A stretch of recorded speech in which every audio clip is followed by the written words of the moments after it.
अच्छा बताओ, शम्मू मामा की शादी में क्या करेंगे? डांस। ओके, डांस करेंगे। और क्या करेंगे? शेरवानी पहनेंगे। अच्छा, शेरवानी पहनेंगे। अच्छा, फिर और क्या करेंगे? और गाना गाएंगे। अच्छा, गाना गाएंगे। और राइस खाएंगे। अच्छा, राइस खाएंगे। उसको क्या बोलते हैं हम? हिमाचली धाम। हाँ, हिमाचली धाम खाएंगे। तो अभी ये सब कुछ हम कहाँ लिखेंगे? ये बुक में लिखेंगे। ये क्या है? अर्नब की डायरी है। अर्नब की डायरी। ठीक है, तो इसमें लिखो शम्मू मामा की शादी में क्या क्या करेंगे। शम्मू माँ। हाँ लिखो। माँ की। Very good, very nice. सा।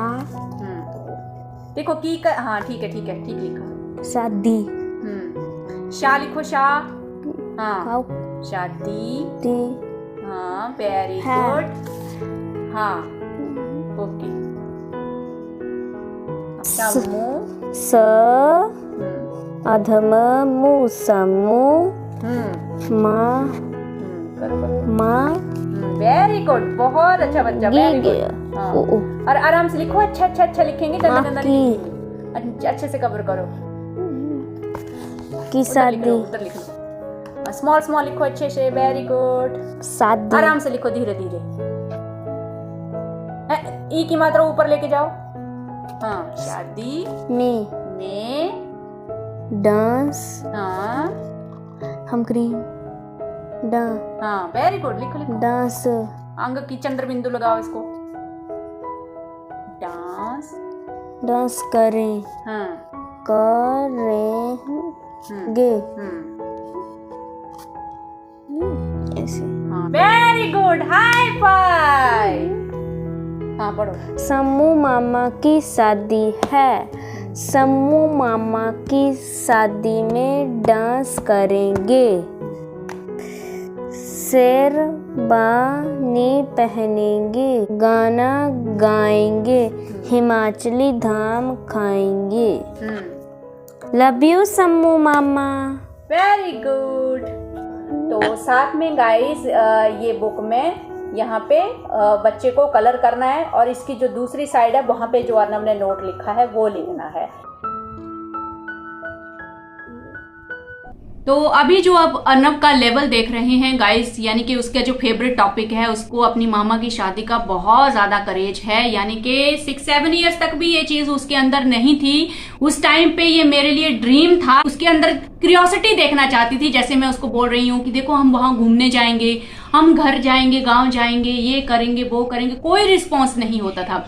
और इस चीज को देखे ना, सबसे ज्यादा जो स्ट्रेस है ना, इस चीज को देख के आता था। इवन मेरे हस्बैंड भी इस चीज को बोलते थे उस टाइम पे कि बच्चे कितने ज्यादा खुश होते हैं जब उनके पेरेंट्स उनको कहीं घुमाने ले जाते हैं या गांव में लेके जाते हैं, लेकिन इसको कोई फर्क ही नहीं पड़ता। और यही वजह है कि काफी सारे फेस्टिवल को भी हम लोग सेलिब्रेट नहीं करते थे, या कहीं जाने का भी मन नहीं करता था कि क्या फायदा है, इसको तो कुछ फर्क ही नहीं पड़ता है, उसको हर जगह वही करना है, behavioural issues and hyper activity वही सब करना है, बाकी कुछ लेना देना नहीं है। तो ये जो चीज है ना गाइस, फेवरेट टॉपिक्स के ऊपर बात करना या अपनी पसंद को थोड़ा एक्सप्रेस करना, टू वे कन्वर्सेशन, ये 9-10 ईयर के बाद आई गाइस। उसमें बहुत ज्यादा लेट आई, अर्नब में बहुत ज्यादा लेट आई। इवन हम लोग तो एक्सपेक्टेशन भी छोड़ ही चुके थे कि ये चीज कभी उसमें आएगी ही, क्योंकि ऑब्वियसली 7-8 ईयर तक भी बच्चा अगर वो एक्साइटमेंट आपको नहीं दिखा रहा है, उसको कुछ फर्क ही नहीं पड़ रहा है मैं कहाँ जाता हूँ, मेरे पेरेंट्स मेरे को कहाँ लेके जा रहे हैं, तो ऑब्वियसली आप उम्मीद खो देते हैं कि आगे भी ये चीज नहीं हो सकती। और काफी पेरेंट तो अभी भी इसी स्टेज पे होंगे और बिल्कुल उम्मीद नहीं कर रहे होंगे कि ये लेवल पे भी बच्चा पहुंचेगा या नहीं पहुंचेगा, लेकिन डेफिनेटली होता है गाइस।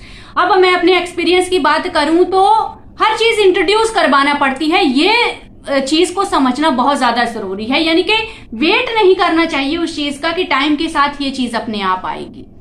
हो भी सकता है, नहीं भी हो सकता है। तो ये चीजें उस टाइम पे मुझे कमी महसूस होती थी कि मेरे बच्चे में वो एक्साइटमेंट नहीं आ रही है, वो किसी चीज में इतना ज्यादा इंटरेस्ट ही नहीं ले रहा है। और ऑब्वियसली जब बच्चे के दिल में, दिमाग में क्यूरियोसिटी ही नहीं है, तो वो नॉलेज को भी ग्रास्प करने की जो भूख होती है ना, वो बच्चे के अंदर नहीं आती है। तो ये चीज उस टाइम पे मुझे कमी महसूस हुई थी और मुझे लगा था कि इस डायरेक्शन में मुझे थोड़ा काम करना चाहिए। सो उस टाइम पे मैंने शुरुआत कहाँ से की थी, मैंने वीडियो से शुरुआत की थी। तो मैंने धीरे धीरे जैसे ही हम लोग उसको घूमने लेके जा रहे हैं तो मैंने उसको वीडियोस दिखाना शुरू किया, एक्सप्लेन करना शुरू किया कि देखो हम वहां पे जा रहे हैं। उस जगह पे पहुंच के भी मैं उसको एक्सप्लेन करने लगी कि देखो ये है, ये है, ये है। मतलब मैंने काफी टाइम तक ये चीज की, उसकी वीडियोस बनाना, उसकी क्लिप्स बनाना, घर में आके उसको वो शो करना कि देखो तुम यहाँ पे क्या कर रहे हो, देखो अर्नब क्या कर रहा है। तो जो भी उसने उस प्लेस पे एंजॉय किया होता था, घर पे आके वो बहुत ज्यादा एक्साइटेड होता था कि हाँ देखो मैं ये कर रहा हूँ, मैं ये कर रहा हूँ। धीरे धीरे उसने एक्सप्रेस करना शुरू किया कि हाँ वीडियो में मैं ये कर रहा हूँ, मैं ये कर रहा हूँ, खुश होता। तो एक तरह से हम माँ बेटा ना एंगेज होते उस वीडियो को देख के। वो खुद को एक्सप्रेस कर रहा है, हम दोनों के बीच में एक थोड़ी बहुत ना टू वे कन्वर्सेशन स्टार्ट हो गई। तो वो चीजें वहां से मुझे काफी ज्यादा हेल्प मिली और हर बार मैं यही चीज करने लगी। और आप देखोगे 2-2.5 साल पुराने वीडियो जो है उनमें भी मैंने कुछ वीडियोस डाले हैं। मेरा ये एक तरह से ना रूटीन बन गया कि कहीं भी जाना है तो पहले उसको थोड़ा बहुत इंफॉर्मेशन देना है, फिर वहां पे जाके फिर से उसको रिमाइंड करवाना है, क्योंकि रेपिटेशन बहुत ज्यादा इंपॉर्टेंट है ऑटिज्म में। एक बार बोल के बच्चे भूल जाते हैं, जितना ज्यादा हम लोग रिपीट करते हैं उतना ज्यादा बेटर इंफॉर्मेशन दिमाग में जाती है। तो धीरे धीरे वो रिलेट करना भी सीखा, खुद को एक्सप्रेस करना भी सीखा। तो ये चीजें वहां से स्टार्ट हुई गाइस। तो अब टाइम आ गया है गाइस, जो बुक्स मैंने यहाँ पे यूज की हैं ये एक्चुअली 2 बुक्स हैं मेरे पास। ये कलरिंग बुक्स हैं, बेसिकली ये कलरिंग बुक्स हैं। Colouring book according to research भी ये चीज निकल के आई है कि ऑटिस्टिक बच्चों के लिए कलरिंग बुक्स जो है एक कामिंग इफेक्ट प्रोड्यूस करती हैं। एंगेजिंग एक्टिविटी है, सिटिंग टॉलरेंस तो इससे बढ़ता ही है, आई हैंड कोऑर्डिनेशन तो इससे बढ़ता ही है। अल्टीमेटली जो कॉन्सेंट्रेशन फोकस है, कंप्लीट करना पिक्चर को, कलर कौन कौन से करने हैं, ये सब चीजें चूज करना, तो एक तरह से कंसंट्रेशन इससे बहुत ज्यादा बढ़ती है। और कलरिंग को स्टीमिंग बिहेवियर से भी जोड़ के देखा गया है। कलरिंग जो है वो सेंसरी ओवरलोड को भी काम डाउन करती है गाइस। तो स्टीमिंग में भी काफी ज्यादा रिलीफ मिलता है। कलरिंग एक्टिविटी को अगर आप यूज करते हैं तो उसके काफी ज्यादा बेनिफिट होते हैं। और इसका सबसे बड़ा बेनिफिट ये है कि किसी भी एज का बच्चा इसको यूज कर सकता है, छोटा है, बड़ा है, 20 साल से ऊपर है, किसी भी एज का बच्चा जो है वो कलरिंग एक्टिविटीज को यूज कर सकता है। इनिशियली अर्नब को भी कलरिंग का कोई शौक नहीं था, बिल्कुल नहीं आता। पूरा पेज पे आपको पिक्चर दिखेगी ही नहीं, इस तरह से वो कलर करता था। तो काफी सारे इयर्स लग गए उसमें। फाइनली अभी 1-2 साल से वो कलरिंग थोड़ा अभी आपको अच्छी लग रही है। तो कलरिंग ऐसा नहीं है 1 साल, 2 साल, 3 साल में आई। कलरिंग के लिए अर्नब ने बहुत ज्यादा साल ले लिए गाइस। 9-10 ईयर के बाद थोड़ा थोड़ा उसमें वो चीज आई है। इवन हमारे जो एक फ्रेंड है, एक बार हमारे घर पे आए थे तो अर्नब को मैंने ऐसे ही कलरिंग करने के लिए दिया था। जब मैं काम करती हूँ तो उसको मैंने कलरिंग का बुक दिया था। तब अर्नब आई थिंक 7-8 ईयर्स का था।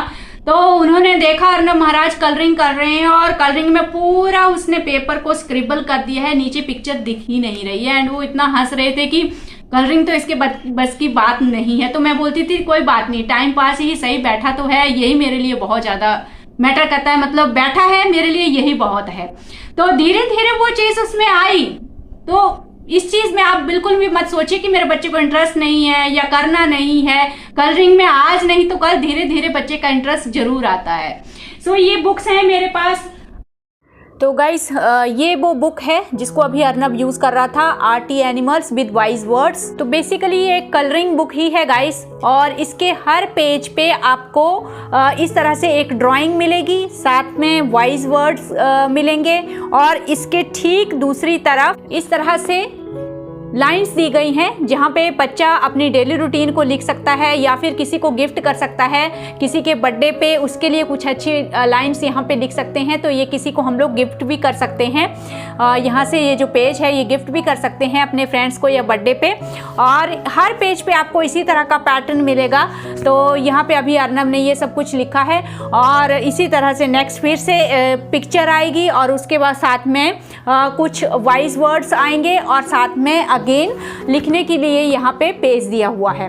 तो इस तरह से आप देख सकते हैं बुक की जो थिकनेस है वो काफ़ी ज़्यादा है गाइस, बहुत लंबी चलने वाली है ये। तो एज ए डायरी भी आप इसको यूज़ कर सकते हैं, एज ए कलरिंग बुक भी इसको आप यूज़ कर सकते हैं। तो काफ़ी डिफरेंट वेज में आप इस तरह बुक को अपने बच्चे के लिए यूज़ कर सकते हैं। सो इसके साथ ही दूसरी बुक जो है वो प्योर कलरिंग बुक है, लेट्स कलर अवर एनिमल्स। तो इसके हर पेज पे आपको ऐसी ड्राइंग मिलेंगी और डिफरेंट डिफरेंट पिक्चर में आप डिफरेंट डिफरेंट कलर करा सकते हैं बच्चे को। यहाँ पे जैसे यहाँ पे ये हिप्पो है, तो हिप्पो जैसे ग्रे कलर का यहाँ पे टिक कर दीजिए। डिफरेंट डिफरेंट कलर से आप टिक कर दो। यहाँ पे इसके ऊपर डिफरेंट कलर से टिक करो, इसके ऊपर डिफरेंट कलर से टिक करो, माउंटेन डिफरेंट कलर। फिर बच्चे को समझ में आता है कि मुझे डिफरेंट डिफरेंट पिक्चर में डिफरेंट डिफरेंट कलर करने हैं। तो इसी तरह से मैंने अर्नब को सिखाया था, बिकॉज अर्नब भी पहले पूरी पिक्चर में सेम ही कलर कर देता था गाइज। तो अगर आप चाहते हैं डिफरेंट पिक्चर में डिफरेंट कलर करें, बिकॉज ये एक सीन है पूरा, तो इसके लिए आपको यही तरीका अपनाना चाहिए। ये अर्नब के लिए बेस्ट काम किया था गाइस। डिफरेंट डिफरेंट टिक कर दीजिए। कुछ दिन आप बच्चे को इंस्ट्रक्ट करेंगे कि देखो यहाँ पे कौन से कलर का टिक किया है, तो यहाँ पे ये कलर करना है।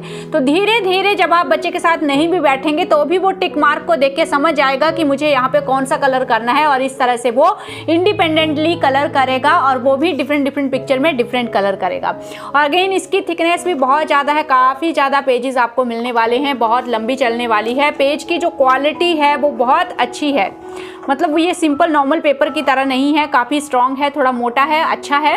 बिल्कुल जो ड्राइंग करने के लिए होता है। ये साइड यहाँ पे खाली रखी गई है, कई बार जो कलर है यहाँ पे दिखता है। तो इस तरह से दोनों ही बुक बहुत अच्छी हैं। फिर भी मैं रिकमेंड करूंगी कि अगर आप कलरिंग के इनिशियल फेज में हैं तो लिटिल लेजेंड की जो कॉपी कलरिंग बुक हैं वो फर्स्ट आप यूज़ कीजिए, बिकॉज उनसे बहुत ज़्यादा हेल्प मिला है अर्नब को कलरिंग इम्प्रूव करने में।